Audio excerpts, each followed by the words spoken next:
So as pressure continues to build in what is expected to be the hottest year on record, let's in fact get you some of the major funding pledges and declarations that were made at the Cop28 summit. The first, of course, is the issue of loss and damage. Loss and damage fund is to help the vulnerable nations cope with the increasingly costly and damaging impact of climate disasters.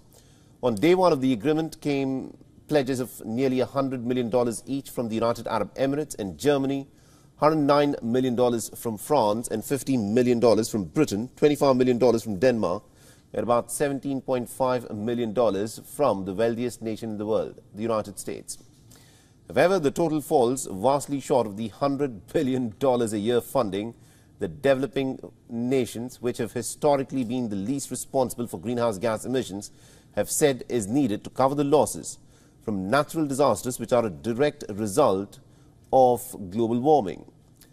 And next is, of course, the issue of food and farming. More than 130 countries have agreed to prioritize food and agricultural systems in their national climate plans.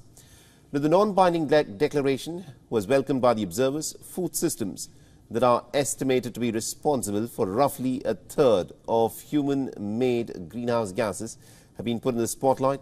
Some have criticized it for lacking concrete goals and not mentioning fossil fuels or signaling any change to more sustainable diets. And then, of course, comes the United Arab Emirates Climate Investment Fund. The Emirates announced that it would be putting up $30 billion into a new private climate investment fund. The oil-rich COP28 host has said that the fund called ALTÉRRA will partly try to focus on climate projects in the developing world. They also hope that it will stimulate investments totaling to $250 billion by 2030. Next, the European Commission President Ursula von der Leyen said that more than 110 countries want to adopt the goal of tripling renewable energy capacity and doubling energy efficiency by 2030. Now, the G20 nations alone account for nearly about 80% of the global greenhouse gas emissions.